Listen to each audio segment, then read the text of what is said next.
day 4 of our Bible devotion. We're still in the book of Joshua. As we started yesterday, we remember how God kept on assuring Joshua that he will have victory if he will just hold on to God's word, if he will just meditate on it day and night. And the commander of the army of the Lord actually appeared to him. Chapter 6 of the book of Joshua started with the iconic fall of Jericho. We know the story. God commanded the Israelites to circle around the Jericho. Jericho is actually a walled city. It's a fortified city. I don't know if you're familiar with siege warfare, especially during the medieval period. It's not easy to attack a castle that's heavily fortified with thick walls. That's the case with Jericho. Even though God has trained and prepared the Israelites, they're still coming from the wilderness. They have won many battles, they have defeated many kings and conquered their lands. Still, they're coming from the wilderness, they're coming from the desert.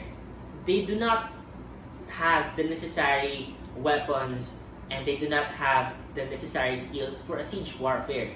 Now, looking at Jericho, a walled city, a fortified city, it should be impossible for them to conquer that city. But God gave Jericho to them. The walls of Jericho, after 7 days of circling around that, with just a shout, a loud cry of praise, the walls of Jericho crumbled and it fell.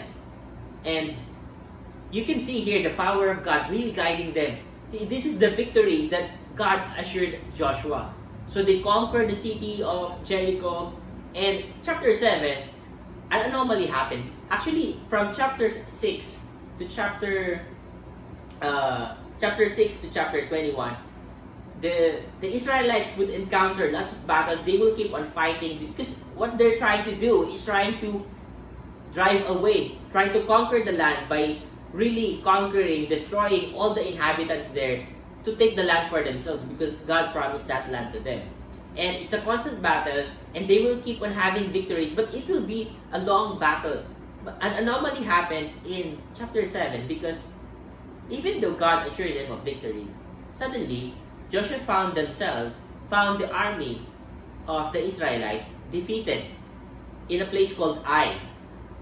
So he was asking God, Lord, why did we lose? What happened? I thought you promised victory.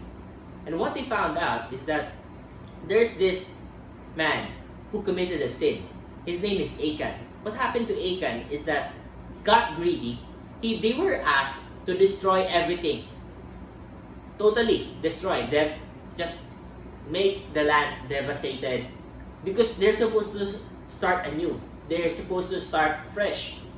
But Achan got greedy and got tempted with the wealth that he saw. And he kept it for himself. He hid it in his tent. And God caused the Israelites to lose in the battle to bring attention to what Achan did in secret. So eventually it was revealed, if you will read the story. Eventually it was revealed and they had to kill Achan. They had to purge the sin from the people and then they kept on winning again. What's our principle here? God promises so much more than what we can imagine and we shouldn't settle for anything less. If you will see the chapters from 6 to 21, after they conquer the lands of Israel, they will start partitioning the land, start dividing it, saying that, okay, this tribe will have this lot, this tribe will have this lot, and this and that. So they will distribute the spoils of the war. The land has already been conquered, and it's for theirs to take.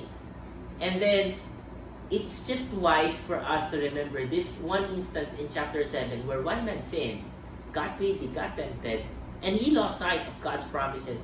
God has already promised them the whole land. Why would you be tempted for something small? You can have more than that.